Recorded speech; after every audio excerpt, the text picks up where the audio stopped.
Ito ang balita ngayon. Viral ngayon sa mundo ng social media. Ang di umano'y balitang nasa likod ng pagpapaaresto kay dating Pangulong Rodrigo Duterte. Tila pinangalanan na ng dating opisyal ng palasyo at Pilipinas siguradong magkakagulo.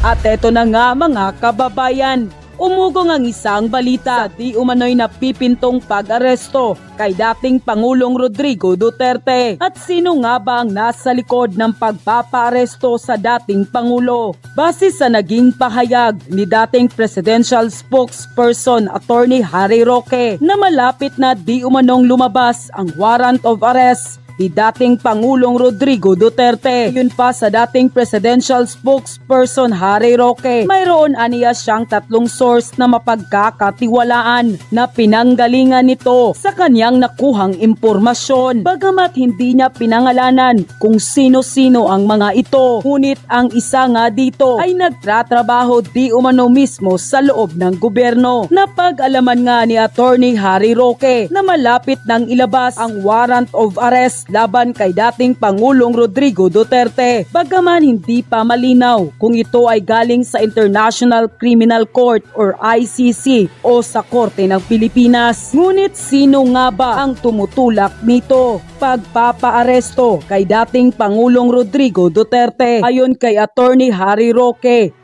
hindi dapat baliwalain ang sinabi ni dating Senador Antonio Trillanes IV na tapos na ang investigasyon ng ICC dahil si Trillanes di umano ay isa sa mga complainant na tumutulak sa ICC at sinabi pa nito na lalabas na ang warrant of arrest. Dagdag pa ni Attorney Harry Roque, ayon sa kanyang nakuhang impormasyon, hindi di umano kasama si Vice President Sara Duterte sa warrant of arrest na inihain at isa sa nakikitang posible di umanong ikaso sa dating Pangulo ay ang sedisyon dahil sa pahayag nitong kakalas o hihiwalay ang Mindanao sa Pilipinas. At kung sakaling magkakaroon talaga ng warrant of arrest ang dating Pangulo, sigurado aniyang magkakagulo ang Pilipinas dahil sa posibilidad pa lamang na aarestuhin si dating Pangulong Rodrigo Duterte ay nagkakagulo na. At ang naging pahayag na ito ni Attorney Harry Roque ay pinabura ng taong bayan. Ayon pa sa kanila, malaking gulo yan. Wala silang inaresto sa korupsyon,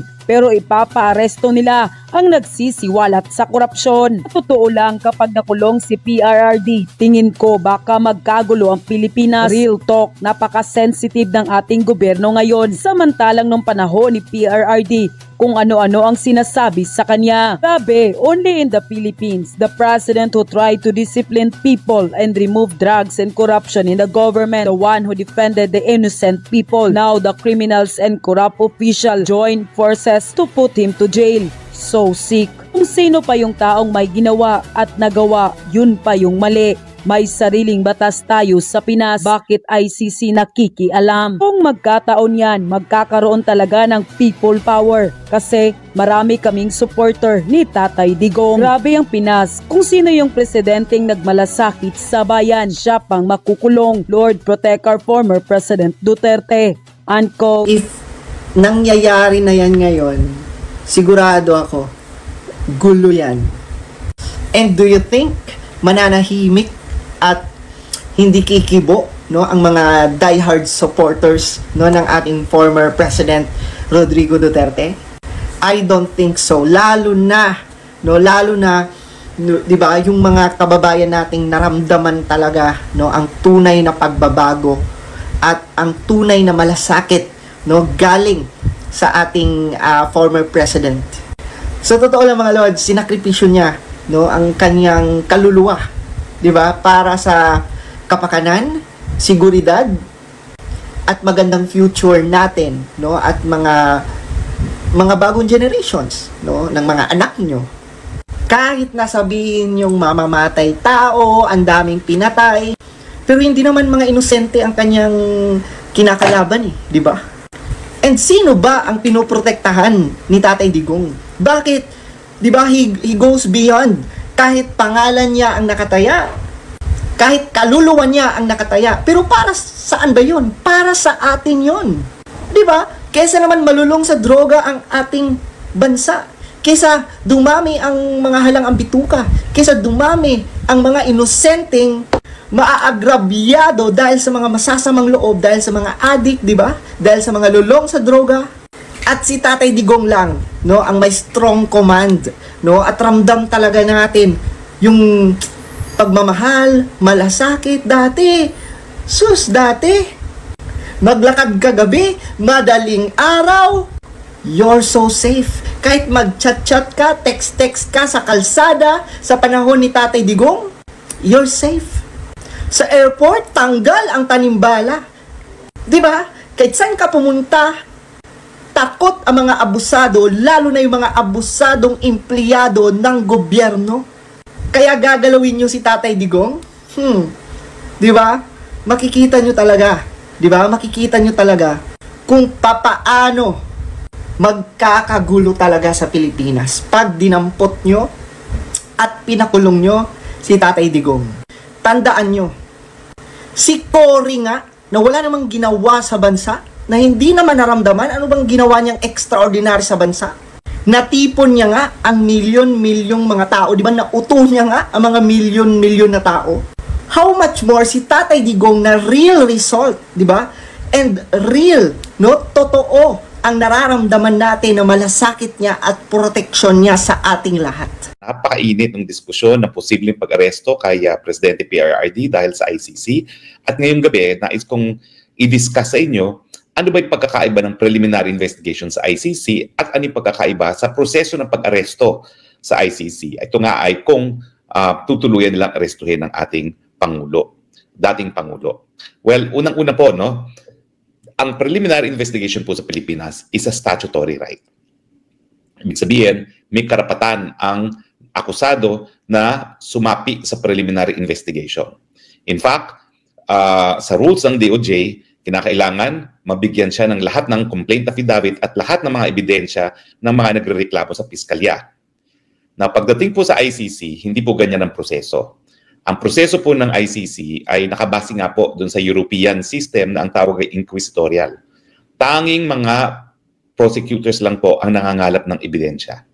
At hindi po entitled ang akusado na magsumite ng kanyang counter affidavit. Wala pong ganun. Kung nanaisin ng prosecutor, po pwede niyang isupina o isamon ang nasasakdal. Pero at that point po na nagpe-preliminary investigation, hindi niyo pa po alam kung sinong nasasakdal. So isa rin sa malaking pagkakaiba, sa preliminary investigation sa Pilipinas, alam mo na kung sino ang dinidemanda. Pero sa preliminary investigation ICC, dahil nga yan ay inquisitorial, hindi mo alam kung sino talaga ang dinidemanda or iniimbestigahan. Kaya po ngayon, hanggang ngayon, hindi natin alam kung sino ang iniimbestigahan. Bakit po ganito? Kasi nga, ang sistema nila is, hayaan na nating mga prosecutors ang kumalap ng ebidensya at kapag sa tingin na nila, meron na silang probable cause, yun po, pareho tayo ng ICC, magre-request na sila sa hukuman, sa pretrial chamber ng warrant of arrest. So, kapag naman tinawag ang mga individual para sumapi sa preliminary investigation, bibigyan naman po sila ng karapatan, kasama na ang karapatan na magkaroon ng abogado at yung right against self-incrimination. Kung sila po ipapatawag ng prosecutor. Pero hindi po sila required na magpatawag ng prosecutor kung sa tingin nila sapat na ebidensyang nakalap nila at hindi na kinakailangan na kausapin ng mga kakasuhan, wala pong obligasyon sila na bigyan ng notice ang mga kakasuhan. Actually, itong proseso pong ito ay kapareho din ng preliminary investigation sa Amerika, kaya lang ang tawag sa Amerika, grand jury investigation. Yun po talaga, magki-case build up ang prosecutor at ang police. Pag meron na silang sapat na ebidensya, tatawag sila ng mga ordinaryong mamamayan, yung grand jury, ipipresenta ang ebidensya. At kung sa tingin ng mga ordinaryong mamamayan, yung grand jury, meron ng probable cause, magfa-file ng warrant of arrest. Pero yung indictment pong yan, sealed. Hindi mo alam kung sino nasasakdal hanggang mag-issue ng mandamiento de arresto ang hukuman. Doon mo lang malalaman kung sino akusado. At kinakailangan, sumuko ka muna sa hukuman, sa jurisdiction ng hukuman, kinakailangan magpa-aresto ka muna bago mo malaman ang nature and charges against you. Parang kakaiba po talaga sa atin yan. Pero kasi sa mga inquisitorial system, unang-una, binibigyan na ng prioridad yung mabilisang proseso. So wala nang cheche-bureche, sila nang kukuha ng ebidensya. Sa akin po, isang panig, okay yan eh.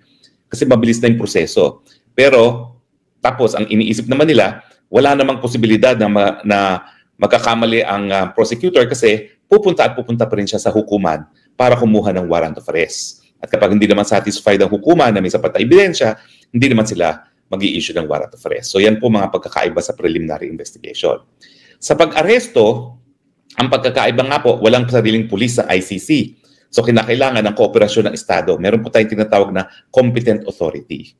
Ang susulatan po nila, siyempre yung ambassador muna, yung ambassador padadala sa DFA, ang DFA padadala sa DOJ. Ang DOJ makikipag-ugnayan naman sa kapulisan kung merong aarestuhin. Pero ito po ang hindi natin talaga nalalaman. No? Hindi po automatic na po pwedeng isakay sa eroplano ang isang nasasakdal pagkahuli sa pamamagitan ng warrant of arrest. Ihaharap po siya sa lokal na hukuman. Hindi po automatic na po pwedeng Rodrigo Roa Duterte, may warrant of arrest laban sa iyo. Sara Duterte, may warrant of arrest laban sa iyo. General Bato, may warrant of arrest laban sa iyo. Isasakay na namin ikaw sa eroplano, pumunta ka na sa Hague. Hindi po.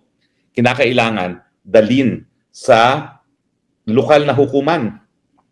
At ano naman ang tatanungin ng lokal na hukuman? Ito po ha. So talagang babasahin ko sa inyo kung ano naman yung sasabihin no ng hahanapin ng lokal na hukuman.